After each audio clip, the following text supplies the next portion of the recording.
The Body Shop connects you with the hottest fitness models in the world.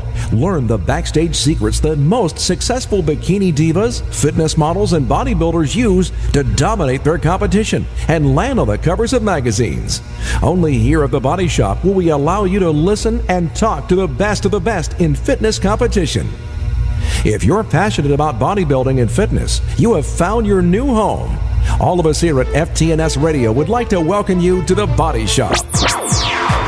Ladies and gentlemen, welcome to this edition of the Body Shop. I'm Brian Canone, and I am here with my co-host for the evening, Joe Pepe, Director of Operations for Planet Fitness of Connecticut. Joe, how's it going? I'm doing awesome, Brian. Excited for the show. Great to be here. This is a special guest coming on, and this is something that we put out, so I'd really like to just bring him right on. And ladies and gentlemen, welcome to the show from The Biggest Loser, Dolvett Quince. Dolvett, how are you? I'm good, Brian. Thanks for having me. It's a pleasure. Thank you so much for calling into the show. Absolutely. One of the things we really like to ask a lot of our guests is a question that we pretty much start our show with, and it's, when did you first fall in love with fitness? That's a great question. I was 14 years old, and I walked into a gym. I'm a scrawny little kid, and I said, you know what? I want to be bigger. And the guy looked at me, okay, do some push-ups and come back in the gym later. So I did it, and I came back a year later, and I started working out. That's awesome. We were just talking today about some of the kids that started in the gyms and what age is appropriate to come in, and we're talking, was it 13, right. 14, and you were 14. That's the right age. Sounds like it worked out. Now, when you grew up, are you from Stamford, Connecticut? I am. I was born in Stamford, raised partially in Bridgeport. Yeah, so I'm the East Coast guy. Awesome. Yeah, that's where we are. I grew up in Bridgeport myself, and did you? Yeah, that's great. And so when you were 14 and you walked into this gym, was it one in Stamford, or were you already in Atlanta? I happened to just move to Florida at that time. My folks retired and left Connecticut, left Bridgeport, and we moved to Florida. So I was in the Florida gym. And then, so you were in Florida, and we were talking a lot about you. We really want to find out a little bit more about you because, just want our audience to know a little bit about where you came from and how you really got into this fitness industry and the level that you're taking it right now. So when you're living in Florida at the time, so you started working out at 14 there? Mm-hmm. And then started working out and just, When did you decide that that's what you wanted to do as a career? Actually, it kind of found me. I was always wanting to be an entrepreneur, trying out new businesses and things of this nature. I actually had a business where I was liaison between locations and artists, and I didn't want to be in the nightlife anymore in doing that, so I started working at a YMCA. Mm-hmm. Someone who also worked there, an office manager, they said to me, you know what, you're good with people, you have a good workout regimen, you ever thought about being a trainer? So I tried it, got certified, and I fell in love with it automatically. Wow. So you were in Florida at a YMCA at that time? This was in Atlanta. Fast forward from 14 all the way to about 23 when I got my first certification. So did the entertainment industry bring you to Atlanta? No, my brother did. Oh, okay. I remember my brother Andrew. He was like, "You got to come down here." It's like 10-1. I said, 10-1 what? Women and men, you got to come. You know what? That's funny. We have another, fellow Connecticut guy who went down to Atlanta, and his name's Mike Prosnick, and I don't know if you know him, but he has a software for trainers called Bodyworks, and he said, make sure you ask Dolvett about the gym at Buckhead. Oh, wow, yeah. I'm a Buckhead. That's one of my first starts, actually. It was the first gym that I worked at where the trainers paid the place. They leased it, so to speak, month to month. You get as many clients as you want, that sort of a thing. And it really helped me work the whole business regimen. Like, what was my value? What will I charge? It was a gift and a curse, that place. Wow, that's awesome. Dolvett, what would you tell a young trainer, with kind of a passion for fitness, and a lot of people have that. We see it all the time in the industry. But what would you tell that person who really wants to make a career out of it? What are some of the main advice you'd give to that person that really says, you know what, I want to make a living out of this. I don't want to just be in shape. The advice that I give when the question is asked me is that know to separate whoever that person is, whoever's striving to have that career. There's a person, and then there's a trainer. Mm-hmm. The trainer is the product. So sell that product. Mm-hmm. Sell your value. Sure. You know what I mean? Versus a lot of people think just because it works for them, that it can work for anyone that they train. And that's not the case. As you and I both know, there's different styles of training, different benefits for different people, different goals. Right. What does that mean? The more detail-oriented you are, the better trainer you'll be. Right. Joe's in the industry for a while now, and running 15 different gyms in the state of Connecticut. And I can tell you, he interviews so many people on a daily basis. And we had a really good training program going here. And it's so hard to find those people that we stamp with the thing they call them a super trainer. Somebody that just walks in and just can draw the crowd, because it's not just we get people with great resumes. They come in and they went to college for exercise science. They have so much education. 2% body fat, and you throw them out to the floor, and it's like they just nothing happens. You look for that dynamic person now. And I think, Dolvett, you kind of hit it. Not to interrupt, Brian, but like you said, in separating those two things, your clients are not you. So we have a lot of trainers come in and they're interested in working out and showing, look what I can do, look at this exercise I can do, and a lot of clients can't do those exercises, and they need to be kind of brought in slowly, and like we always say, you need to build that relationship more than anything. Relationships are what keep clientele more than the training. I've always said the expression where trainers need to learn to be transformers, not trainers. Yep. I'd rather be a transformer and known for that. Knowing that I have the ability to take someone from A to Z, I can actually transform their life. Now, am I a trainer who just wants to train athletic people that are as mobile and as athletic as I am, or can I take someone who's obese, for example, and then take them to health? Not every trainer can do that. You want to definitely get in that realm, in that state of mind. Challenge yourself. But before The Biggest Loser, all right, you, and I believe you still own your own gym, right? Body Sculptor. Correct. And what was it like to be an independent trainer in a gym, paying rent to be there, and then just make that move to your own studio? It was the best transition ever. Right. For me, secretly an entrepreneur, I was able to do what I was passionate about, and that's to create my own business. Mm-hmm. And then you couple it with something I love, which is training. So I didn't have to really answer. I had to, but just create. Right. And I loved it, because any trainer I took on board, I taught them how to properly train. I taught them how to sell, how to go out and get business, and what does those things mean. So it was a constant thing, in addition to helping clients as well. Right. So I loved it. It was great. We saw somebody, I remember seeing somebody say, what they did, and they said they were a master trainer, and somebody, that's you. You're the one that said that in the interview. You said you're a master trainer, and then they asked, what makes you call it a master trainer? And you said, because I train other trainers how to be good. Yeah. And I was just like, wow, this guy's like the real deal, And in our industry, I'm sorry to cut you off. Our industry is a very selfish industry. Mm-hmm. Trainers don't like to share clients. Trainers just like, I know all the answers, none of the questions. It's very rare that you have a system where trainers are teaching other trainers how to, and there's a focus group, and there's a way of saying, okay, here's my client, put them on a table with some of the best ways we can. That's very rare in our business. You guys can probably attest to that. So, I'm very proud of the fact that whatever knowledge I got, I squeezed right back out and gave it to the people that were around me. Well, there's a lot of people that open a studio, and I say buy themselves a job, and it's like it's them, and they work all the hours, and we're like, that's the worst thing you want to do, because you could be in a club and not worry about paying all those bills for utilities. But I look at your website and I see your team, and they all look like they're in great shape, and they all look inspired, and it looks like somewhere really positive to be.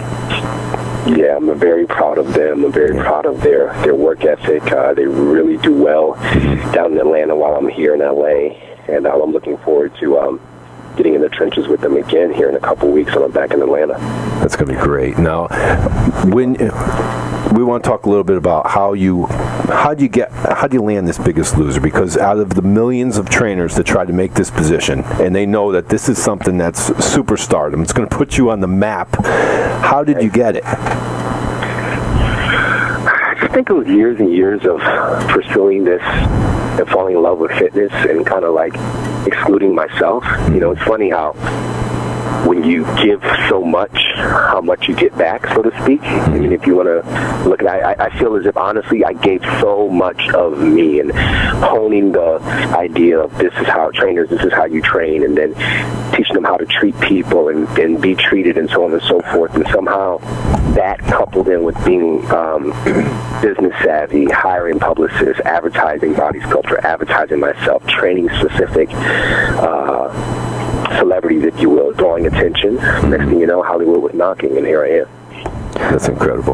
Yeah, and Dolvett, tell us just, you know, we're fans of The Biggest Loser, and we actually work with Planet Fitness, and we do the, you know, as you know, the sponsorship with The Biggest Loser, and you know, tell us what it's like for these people, these everyday people, which we see in our, you know, in our locations all the time. These people who are just overweight, never lifted a weight before. I mean, don't understand anything about nutrition. How is it taking them from one point to the next, I mean, we watch the show and it's so intense, some of these workouts, and we're saying, like, how are these people? Sometimes how do they do it for that long? What is it like? I mean, in terms of the motivation and really just changing their lifestyle. I mean, is it tough to get them to buy into your philosophy? Absolutely, it's tough. You know, cameras or no cameras, it's tough. Imagine taking an adult way into their late 40s, early 50s, and say, okay, tomorrow morning you're going to start learning Spanish, you're going to learn how to play a guitar. Yeah. So it's very difficult. When you said it to a kid, they're more open and receptive. So changing years and years of bad habits is very difficult, extremely difficult. But they're here. Yeah. And that's half of the commitment. The other half now is the movement and getting it done. I say all the time, I have to work out the way people think before I can touch their body. So it's always a lot of work. Always, Joe, you know. Coming from working in a studio where people come in and they say, okay, I want to buy so many sessions, I work so many days per week, then going on to The Biggest Loser, is it more difficult in the fact that it's a TV show compared to working in your studio? Is there a large difference with that? Yeah, because again, as a studio owner, I definitely have control of my schedule, my pace, the consistency of a client going out, hustling, getting more people in. Here, it's sometimes, most of the time, hurry up and wait. Right. Start your workout regimen. Okay, now stop. You know what I mean? Let's do this. Let's go over here. So there's a lot of hands involved and a lot of pleasing in different ways that you have to do while you're in the middle of what you love. Right. And a little bit more about like your training. What styles do you like the most? Do you like one body part a day? You split routines? How do you work out? I love all over body success. I love training head to toe. They have some steep hills out here called the Santa Monica Stairs. If you guys have ever been out west, Santa Monica. I've actually been there. Have you really? Yeah. Great. I love where I did that today. Both sides, 197 stairs, all the way up, all the way down. But who's counting? But who's counting? You know, I mix it up. I did a cycling class the other day for 90 minutes and did an hour of yoga after that. You know, and then I'll train tomorrow. I'll do nothing but weights all day tomorrow. But again, head to toe. So never isolation. It's just always full body. Can I ask you what type of yoga you do? Different kinds, actually. I do Bikram. Yep. I do, what is the other one that I say a couple of them? Vinyasa is one, and, you know, I've done the Vinyasa, the Bikram, and, you know, the Vinyasa is a little bit more flow. Bikram's kind of holding the pose, as you know, I'm sure. Vinyasa, I think I may have tried as well, because it's more flowy, isn't it? I'm not familiar with the terms. Yeah. But it's excellent. Do you find it healing for your muscles or and your flexibility, or? Oh, absolutely. Yeah. Absolutely. You know, I mean, most guys like to get into the gym, hit the weights, and, you know, we walk around, but, you know, we tend to stay more tight than we should. You know, I think the best athletes are the athletes that mix it up. Sure. You know, I think you do more benefits to ligaments, joints, as well as muscles. Right. You when you do mix-up workout, if you will, versus a consistent same thing over and over again. Very cool. Have you tried a lot of different types of workouts? Have you done like some like bodybuilding routines and like what inspired? Like, you know, have you seen like your own training evolve over the years? It's still evolving. I mean, I've done stuff from Tabata to using the Viper equipment now to TRX, suspension stuff, weightlifting. I started out in the bodybuilding world learning from those guys and expanded on that on my own. And then now with all this equipment out, different ways of training both inside and outside, I'm becoming a cyclist right now. Like, I'm biking a lot. Really? That's really cool. I love it. Dolvett, let me ask. I got to ask because I'm on your website right now. Okay. Tell us a little bit about Justin Bieber's workouts, because it looks like you trained him a little bit. And I mean, could he be any cooler right now? He might be the coolest cat on the planet. Right? Unbelievable, this guy. Coolest cat. Just killing it. It was great working with Justin, only because, you know, I'm on tour. I've never been on tour with a client before. They usually always came to me. Yeah. I had an opportunity to go on tour and travel city to city and just see what that life meant, and with the hands-on and how much work it took. My job with him was just, you know, keeping him fit so that he had breath control. He's on the stage sometimes twice in the same day. It's just, you know, as an artist, you have to be flexible. You have to have breath control. You're moving around often, and that was just my job. My job wasn't to make him big and bulky by any means. Sure. So help him with his breath control, absolutely. Yeah, I saw him in one of those celebrity basketball games. He's a sneaky good athlete. He's a good athlete. You would underestimate the little kid. I'll tell you, never underestimate the Biebs. Well, enough of Justin Bieber. We got to get back to Dolvett, but we have to take a short commercial break. Dolvett, if you could hold on the line, we'll be right back. And ladies and gentlemen, thank you for listening to The Body Shop. It's time for a fitness break. Stay tuned. We'll be right back on FTNS. When looking for the world's best organic apple cider vinegar, there's only one that stands above all others. That's the original Bragg Organic Apple Cider Vinegar. When it comes to your health, accept no imitations. Only Bragg Organic Apple Cider Vinegar has the highest quality available. It's organic and kosher certified.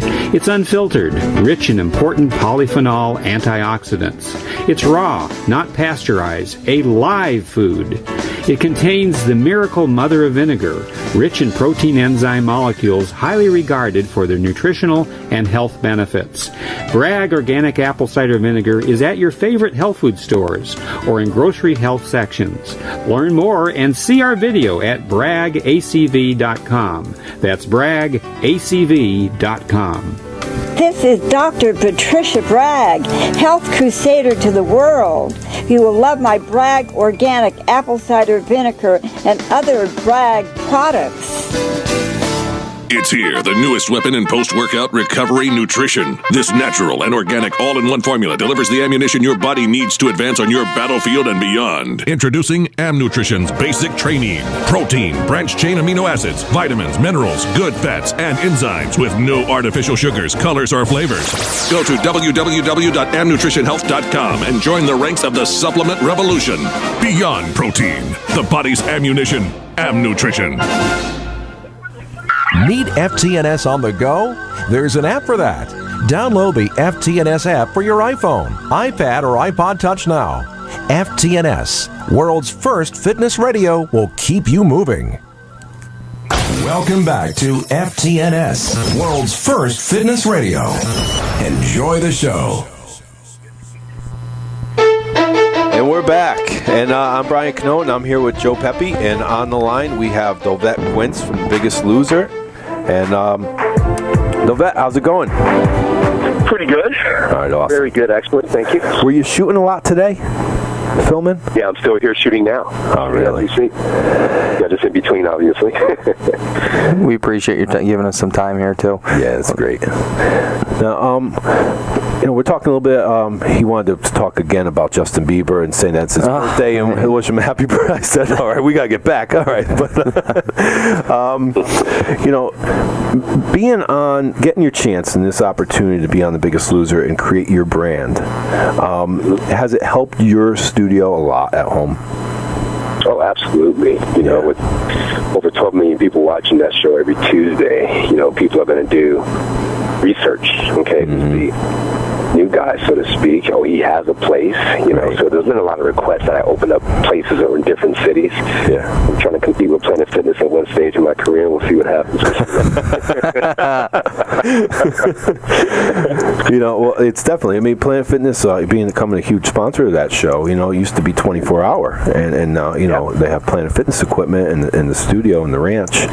Is the ranch located in L.A.? We're in Calabasas, which is north of Los Angeles. Okay. Up on the 101, so yeah, that's where we are.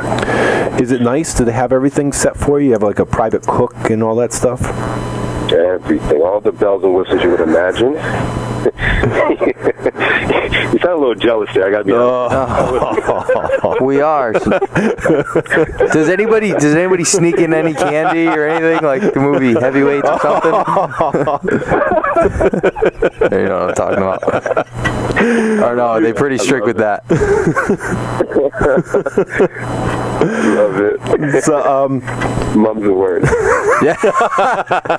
There's like that hidden candy chest, I know, behind the bed. It's in the bedpost.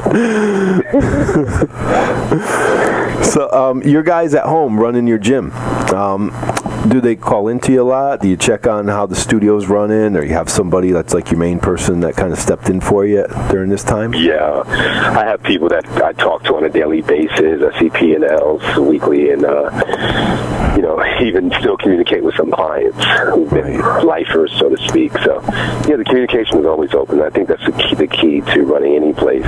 Whether I'm in this state or that state, just stay in communication. Mm-hmm. What type of training do you teach your trainers to do a lot? Are they doing a lot of boot camp classes and things like that, or just one-on-one resistance training, or it just varies all the time? It does vary. It depends on the client's needs. There's no specific type that works for a particular person. Right. We work together as a team. Mm-hmm. People come in. We take a photograph of that person. We find out what their ailments are, what their goals are. We put them on a table, and we discuss. Okay. What's the best approach to take this person to the next level and reach their goals? But you do offer small group classes also?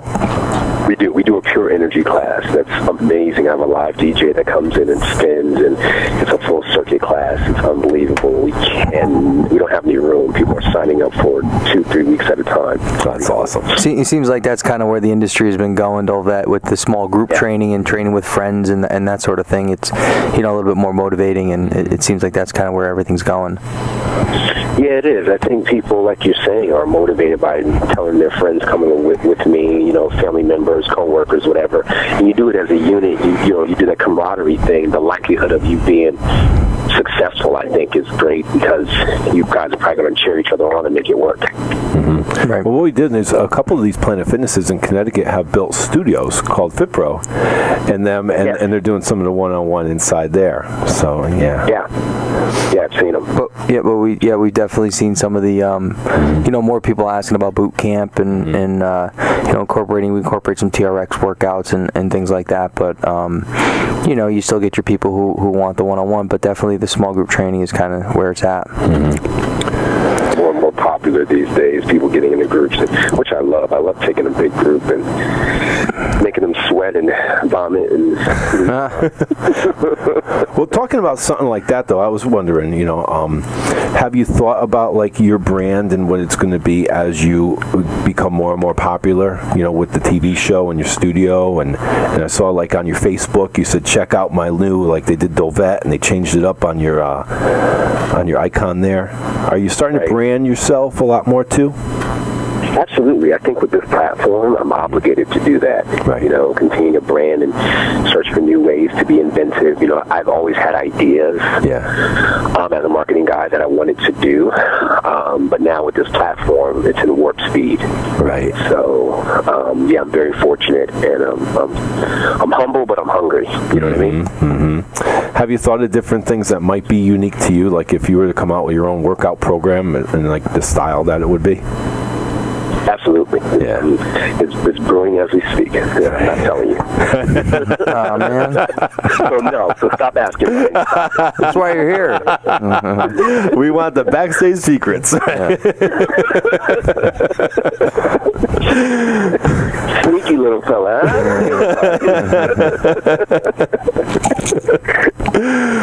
So, come on, you got some more questions? Put them on the hot seat.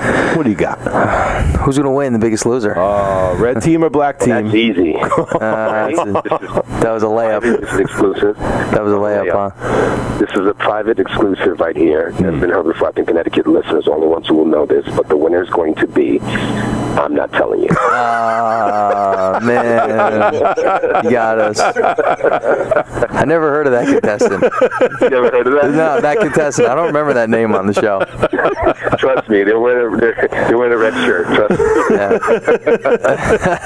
Are you guys ready? Guys, I hate to run. I hope definitely but I'm being summoned over here. So, well, can we get you back on the show eventually? It'll be my absolute pleasure. It was a lot of fun. Awesome. Thank you so much. Thanks, Dolvett. We really appreciate you coming on the show today. Thanks, Red team. Enjoy it. All right. All right, pal. Thank you. Bye now. So that's it. He's going to train some people. That's it. What? Yeah. He's going He's back. just too They busy called for him us. off. I'll tell you. Yeah, listen, you got to come. He don't know his own person. Yeah, he's like, we got one more set of burpees, in the corner, so he had to run. But no, I'll tell you, that was really cool. It was really nice having Dolvett on the show, and he did it.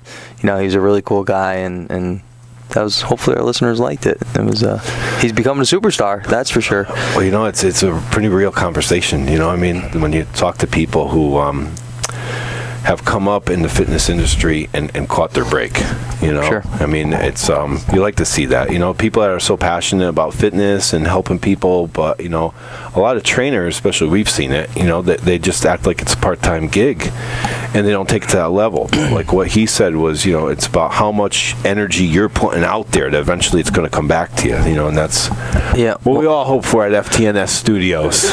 Yeah, I think so, and everyone wants to train the stars, but I think you have to go through a lot before you get there, and kind of move around before you get noticed. And I'm sure a lot that goes into the the Biggest Loser is acting as well. And I'm not saying that it's fake, but you got to be good on screen. And Dolvett does an awesome job with the people, and you have to have that something special. It's you have to be able to. It's not just about your certification, and it's not what course you took. It's personality, and that by all the different people that you've hired. Sure. They come in and they can have this fantastic resume, and you try to get them to work with people, and it just isn't there. They need to be a people person. They need to be outgoing. They need to know, one of the things he said was, the difference between yourself and the business person. But it's you got to be able to turn it on. Absolutely. You can't walk in the gym and have your personal life be like getting you down. You're a personal trainer. You know what it really is? It's a sales job. It's not just selling packages of personal training, but you have to sell a concept or a belief that if you do what I tell you, you will get to your goal. Sure. And you have to be able to sell that. We saw some, in the gym industry, I've seen so many trainers that are just like, either they're successful by default because they're the only trainer in the gym or something, but they just don't have that something special that makes them stand out and be like, wow, look at how dynamic that person is on the floor. And we actually have a special show, to help them out called Trainers Nation on every Tuesday at 8:00. o'clock. And, it's geared towards personal trainers and how to market themselves, brand themselves, build their own business. What day is that? Tuesdays, 8 o'clock. Tuesdays at 8? Yep. And I think that, like you said, everything it's transferable to every industry, whether it's marketing, business, whether you're a lawyer. You have to sell your service, and by selling your service and training, you're selling yourself, and you need to build that relationship, build that rapport. Brian and I always joke, we had a trainer years ago who at Christmas time trained in the gym in a Santa suit. Right. And he's clapping and all that, and some people may see it as a distraction. It probably was a little bit, but he brought attention to himself, and people loved it, well, fitness has to be fun because it's not a fun thing to do, for most people. Some people get into it, like Dolvett loves to work out and go run up and down hills all day long in his spare time. But, some guys would be like, I ain't doing that. Yeah, and the other piece that struck me, too, is when you're talking about him being a trainer's trainer, or master trainer, I guess, what it was there. On this station, I see hundreds of trainers filter through here, and the ones that are really, really good are the ones who are accept the fact that they always have a lot to learn. Education is never over. Yeah. And there's always something new out there, something new to learn, something that they don't know, something that they need to investigate. And you have to have that natural curiosity and that drive to go find the answer. Well, that's what I was going to bring up, drive. Yeah. That I think is one of the key words, because there's a lot of people that, like an example would be, like, you can go and become a doctor, and you could be rude. And you could, but you got to, like, if somebody needs something done, then they're just going to pay them to get it done. Personality doesn't get too involved. Some people that don't like their doctor, I mean, it's a little bit of personality, but if they're that good at their job, it's okay. Yeah, if they're that educated, it's okay. Yeah. If you're a personal trainer and nobody likes you, you're not going to be successful. Right. Absolutely. Yeah. And, we tell people that all the time, and well, if there's hundreds of thousands of people that are casting for The Biggest Loser, they have them all around the country that people cast for this position, and you'll get thousands of people that show up, and there's only 2 that made it on this season. Last season there were like 4. Was it last season or the season before that? Where there were 4 trainers. But for the most part, there's just a handful of trainers, right? There's a couple teams. Yeah, there's 2 trainers on the show this year to make it. 2 people that are able to make that show. I mean, it's definitely. That show, by the way, actually had a lot of impact on FTNS and our 4-Step Foundation. Things in fitness and weight loss in particular have always been very siloed. You get your nutritional the average American gets their nutritional information off the package in the aisle in the supermarket, or that commercial that tells them it's low fat and sugar free or whatever, and they go, oh, okay, yeah, that sounds good, and they're buying these highly processed crap foods, or they're looking at a late night infomercial that tells them if you buy this gadget and shake it for 6 minutes a day, you'll go from this to this. You'll lose 80 pounds. Yeah. There's no one answer. When I saw Biggest Loser, it's like, wow, they have somebody handling the mental component. Yeah. They're exposed to people handling the nutritional components, and they're with trainers handling the physical exercise components. And it's really that multifaceted approach that will make people successful. What season are they in now? I think it's like 13 years that this thing's been out. It's been a long time. I mean, there's exercise it's been around shows. A long time, yeah. Well, ESPN had all those exercise shows. There's a lot of copycats now, but I mean, I don't think anybody really has it. Nobody has a brand. Nobody's as big as that. No, they have that market. It's still a huge market that's watching it, and like you said, I mean, with the nutritionists there, with the trainers there, you say it's tough not to lose weight. I guess everyone maybe a little obese who would love to be on that ranch, but yeah, it's been really entertaining. And what I always thought about, though? It got to be hard to try out to be a contestant. You got to eat. Right? You just got to keep eating. I'm thinking. I mean, imagine. I want to be in The Biggest Loser. Well, you're only 200 pounds. Well, this is great. For the next 6 months, I'm going to crush Big Macs. You just need in all your gyms, you just need the tryouts so that they could come in. Oh, sorry you didn't make it, but here's a gym membership for you. But you know what, though? That's an awesome excuse. It's like, well, what are you doing right now? Someone who's maybe getting a little bit heavy. I can't. I'm going to audition for Biggest Loser, so I'm putting weight on. Right. I can't drop it right I didn't make it. Rats. Next time. I'll see you next time. Let me gain a few more pounds. over at Burger King. Yeah. That's an awesome excuse for people getting obese. Anybody listening, if someone says that you're getting a little obese, just say you're trying out for The Biggest Loser. I think it's like a get out of jail free card. I always thought about that. I'm like, I don't know, that got to be crazy. No, some people on that show are pretty large, and I've followed it this season, and I missed a couple episodes, and I actually caught it last night. I think it was last night or 2 nights ago, and I put it on, like, oh wow, that guy lost a ton of weight so far, So they're doing it, and we understand it's a struggle, and it's but I think Biggest Loser has done a lot of good things for the health and fitness industry. Well, it has to be hard. I mean, we don't see a lot of obese people come into the health clubs.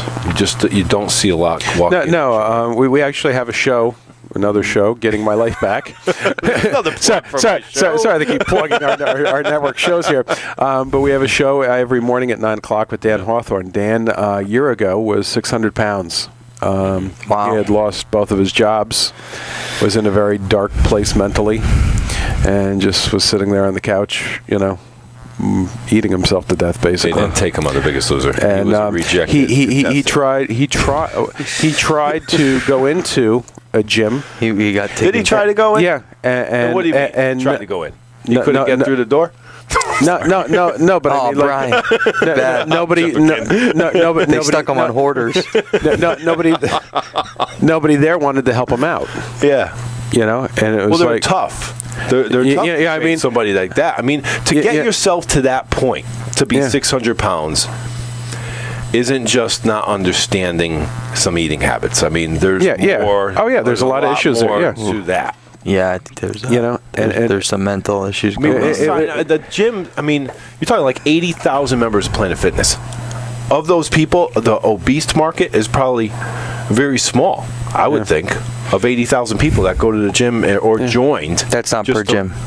Just so you know. No, that's all of them. I mean, you get in shape people, you get obese how many people.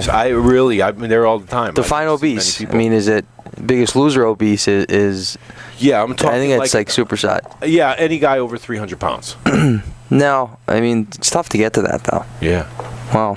There's a lot of them out there. Go to Walmart on a weekend and see how many of them are on the scooter going up and down the aisle. Touche. Yeah. You know what I mean? And it's, Dan is like, he's What's it down to now?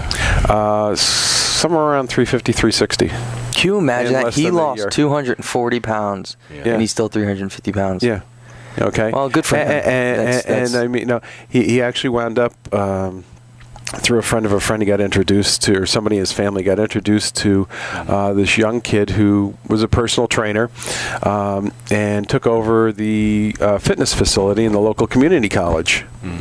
And the local fitness center was typically ran by some young personal trainer who would probably who would sit there and read a book all day because nobody ever used the damn thing.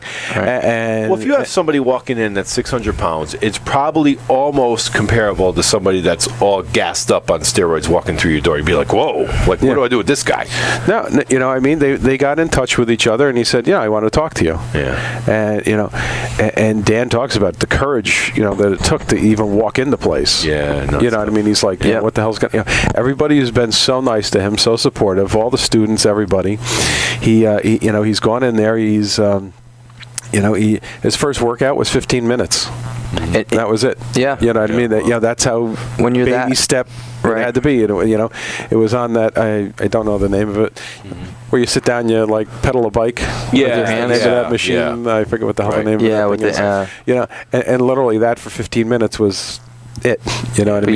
He got his heart rate up a little bit, and that's probably all he needed just to get started. And 15 turned to 30, and 30 turned to 40, and then they started some weight exercises and some other exercises and so forth. All along the time, they checked him out with the doctor, and well, there has to be some got health clearances and stuff like that. You have to be a little depressed, though. I mean, that's why I said, mentally he was in a very dark place, and it's, and it's, he's kind of switching those addictions into there has to fitness addictions, and even for a guy eating healthy addictions, and we have a guy like Dolvett that's in a studio where you go on his website and everybody has their shirt off. That's a trainer there that looks fantastic. You can imagine some of the people that I bet his market of people being obese weren't really a large portion of his membership either. Oh, yeah. So to take him now and stick him in a ranch and have him train people who are up there in that kind of Oh, weight, yeah. I has mean, to be a challenge. Your breadth of understanding of fitness and the people that you serve to handle that, just look at the range. Okay, he's talking about a teenage boy who's bouncing around on stage, worrying about his breath, and then on the other hand, you have somebody who needs to lose 200 pounds. Right. You know what I mean? And that's such a range of a person that you need to deal with, and I guess that's why he would be a master trainer, because he does have that breadth of knowledge to handle both and everything in between. Yeah, you got to be as much of a psychologist and psychiatrist as anything with training. Well, about the weight loss industry and being familiar with that. Sure. It's different than the health club industry. Oh yeah. Oh, completely different. You think they go hand in hand, but they really don't. No. There's people that are diet people that would never want to work out in their life, but they'll try every diet in the world, and that's there's always that secret out there. There's always that secret diet. The government's got to be working on a pill. And we've done diet. We have a diet program. We've gone through it with people, and you always get those questions. Can I exchange the apple for an orange? And you want to just say, just do this. Here, this is what I'm laying out for you. Follow this program, and it's the easiest way, to lose weight. But there's so many different things. People who gets up at a different time, who works. I can't bring this to work with me, and so it's a struggle. I understand. You get cravings, and it's tough. But it's a lifelong thing, and I don't believe in the word diet. It's more lifestyle than anything. We had a trainer. One of our hosts, actually, this person's a trainer, and they're explaining, some nutritional basics to a client one time. The client's like, "Oh, I could never do that." And the host just says, "Well, then stay fat." Exactly. Walk away. Exactly. And the client was taken back by it. Right. Thought about it, and nobody had ever actually, said that before. Sometimes. And a week later, they're back in the gym. Yeah. And well, could you go over that again? Okay. I think I could probably, Yeah. Sometimes it's brutal. Make some major improvements. Sure. Sometimes it's brutal, being brutally honest. And I tell people, the most important meal of the day is breakfast. And then, I usually, I don't like breakfast. I'm not hungry in the morning. Well, would you rather, what do you not like more? Being fat or not in shape or not having breakfast? And you don't want to go that route, but sometimes people just need the brutal honesty, and I think that's kind of what Dolvett was saying as well. It's important. So, but well, I just got a text from Tony Salamanca. He says, make sure you give a shout out to another master trainer, Tony Salamanca at Fit Pro Personal Training Studios in New Haven. He is our master trainer. Trainer of trainers. His phone's probably ringing off the hook right now. And tell him I wear those T-shirts he dropped off all the time. You wear the Fit Pro shirts all the time? Yep. There you go. Oh, nice. Very cool. Spread the word. Spread the word. Yeah. So, yeah, but it's like we said, it's a lifestyle. There's different things, and being coming from an Italian family, and Brian probably as well. Sometimes it's tough on the weekends, and you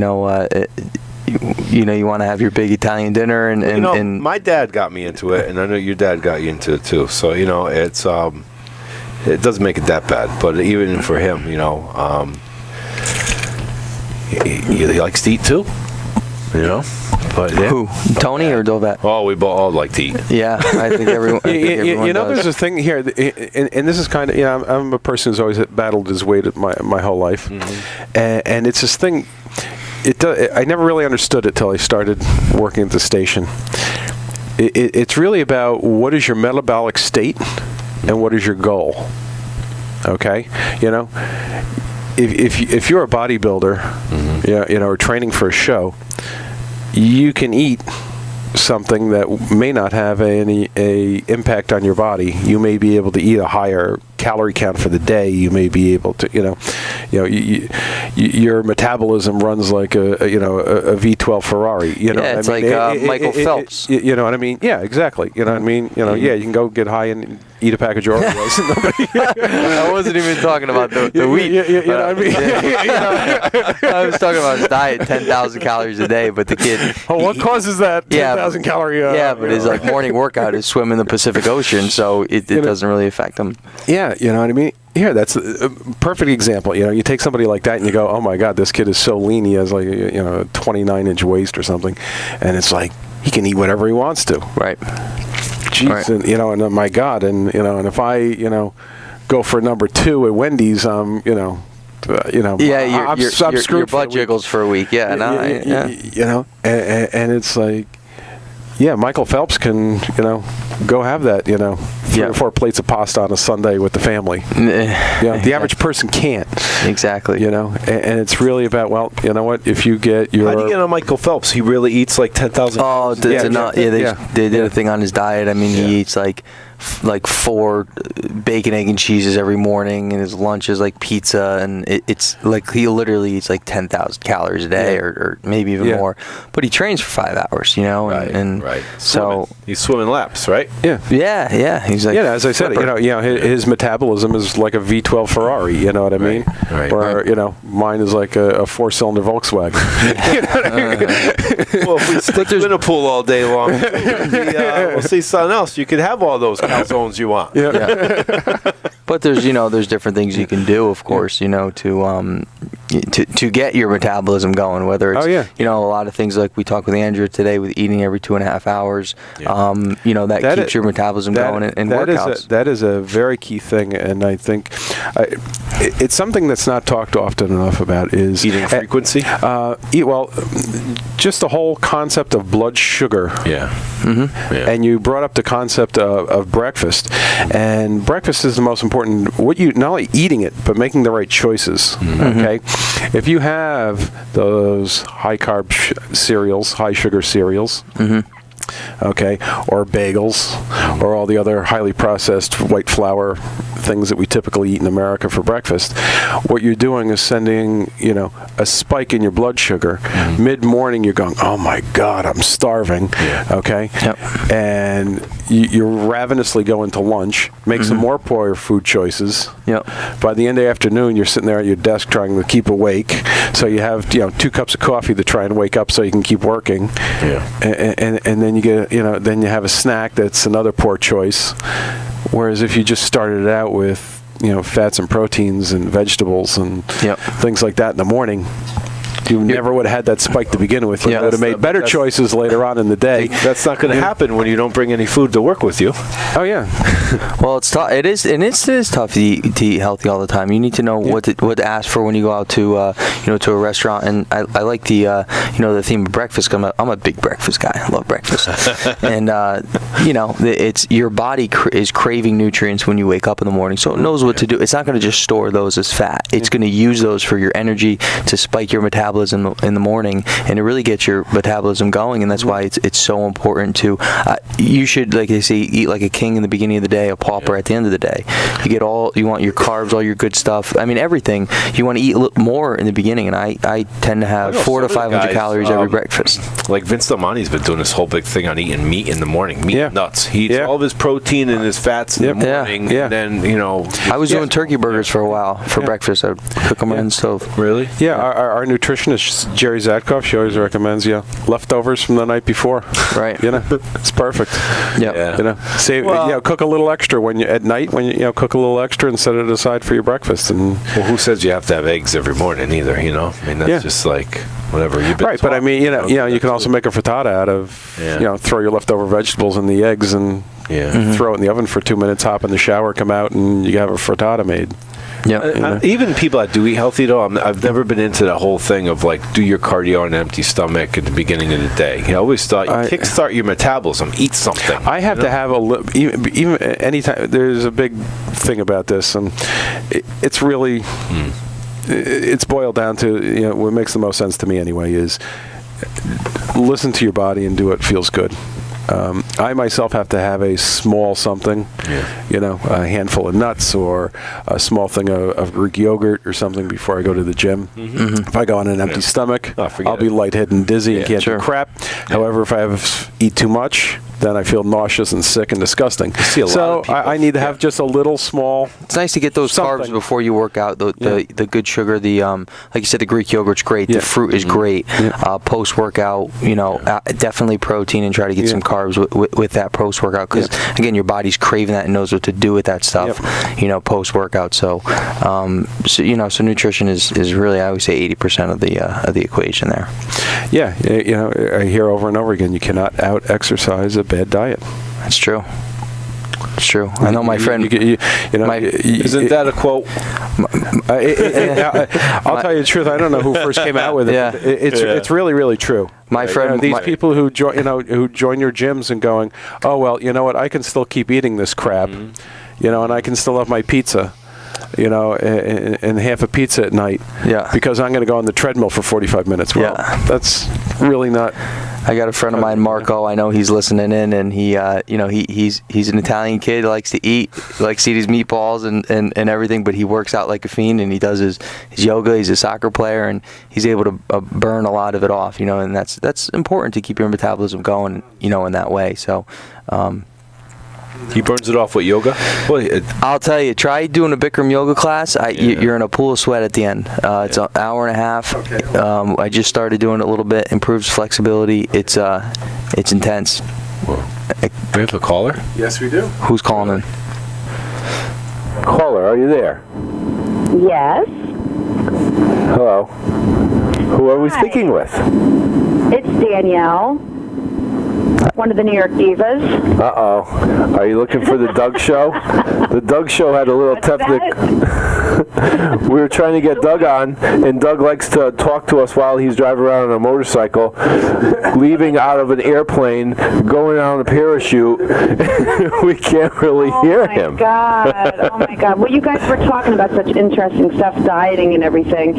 I'm so turned off by food right now because I'm in the midst of training for this competition, and I can't look at any more egg whites, and I can't. How hungry are you right now? You're starving, right? Uh-oh, you might need. We just had Dolvett Quince on the line from The Biggest Loser. I know. I missed it. I don't watch that show, but it's amazing what those trainers do with those people. It's unbelievable. Are you going to the Fitness Atlantic show? I'm going to the Fitness Atlantic show, yeah. Nice. It's been a goal of mine for about a year now, and in the past 2 months I've lost 10 pounds. That's great. Last year I've lost an additional 10, and my trainer's telling me that I need to lose an additional 15. Oh, man. I hope you're not sick of the egg whites. There's a lot. Nah. What division are you going to be doing? Is it fitness model or? I'm doing, fitness model and bikini. Okay. And I mean, I guess I have the type of body that just holds on to everything. So it's, I'm not like naturally super skinny, where I just need to add the muscle. It's like the muscle's underneath there somewhere. They're there. You just gotta melt everything else away, and they'll come out. That's right. Exactly. Where are you calling from? Where are you from? I'm originally from Rockland County, but I live in Westchester, and I'm going to be moving to Danbury, so I'm all over the place. Okay. Well, you're not that far from. No, I'm not. Somewhere. Oh, from Fitness Atlantic. Yeah. No. Can you tell us are you doing the themed walk up on the stage there? I am, yes. Can you give us any hints as to what your theme's going to be? Andrea, we had Andrea before. She told us freedom, right? Yep. So I think she was dressing up as like George Washington. That's funny. Some people come up with some really creative things. A lot of people are probably not going to know this, but I think you'll probably know. A solid gold dancer. A solid gold dancer? Yeah. Oh, from Solid Gold? Oh. I was thinking one of the Fanta girls. It was between that and a Fly Girl, but I was... In living color. Yeah. Wow. That would have been awesome. I know you. Yeah, I know you need a prop though. So. Yeah, you need a Wayne's brother. Solid Gold. Is Solid Gold like Soul Train? Is that around the same period of time? I'm 26 years old. I don't know. Solid Gold was more like the early 80s. Yeah, that was like with Danny Terrio, if I'm not mistaken. Saturday nights with Danny Terrio, I think, was Solid Gold. Oh. Was it? Is that like the Charlie's Angels type of time? Yeah. Yeah, was pretty much. Like a Farrah Fawcett type like I'm totally dating myself. Yeah, I know. I'm trying to get the genre here. I'm almost thinking like Did you say Danny Tanner from Full House? Full House? I don't know. Go ahead. I don't remember the guy that hosted it. Google Solid Gold Girl. That's what we need to do. I was a kid then, so there you go. So, is it like a gold outfit that you have? Gold booty shorts and probably like a black tank top. Is it like platform shoes type of stuff? For me. What's that? Is it like platform shoes type of stuff? Well, I'm gonna wear the heels with it. Nice. Nice. Do you know what division you're in? Short division, tall division, medium-sized division? I believe I would probably be in the medium division. Cool. Unless you grow. Yeah. That would be awesome. But I think I'm done growing. What I'm really trying to do is lose. Lose height? No, I'm trying to lose the extra belly fat. You will. So are you part of you're part of the New York Divas then? I'm part of the New York Divas with the wonderful Lindsay Messina and Kim Pearson and a bunch of pros we have on the team as well. Big shout out to all the girls. I don't know if they're listening, but it's a great team and we have a lot of fun, and I've gotten lots of results with them, so it's been a good thing. Very positive. That's great. We heard a lot of good things. Yeah. Well, we wish you the best of luck. Thank you so much. Thank you. Thank you for calling in. Tell Bricks I said hi. I always call and bug him. I will. Right. Definitely say hello to the Bricks. So thank you so much for calling in tonight, and we'd really like to thank Dolvett Quince for calling in from the Biggest Loser Ranch. That was awesome. I mean, incredible show. He's the real deal, He owns a studio. He's not some fake trainer, He's we need to get him to work for us. Oh, absolutely. Yeah, I think I'll take him. No, really, really great to talk to Dolvett. Really superstar in the industry, and it's humbling having him here with us. Yeah, it's great. When people finally break through and get their big shot. Yeah, he deserves it. Yeah, definitely. So thank you so much to our listeners for listening tonight for this edition of the Body Shop, and we'll be back again on tomorrow night. Back again tomorrow night at 9, so tune in. Awesome. Thank you again. Thanks, Joe, for coming out.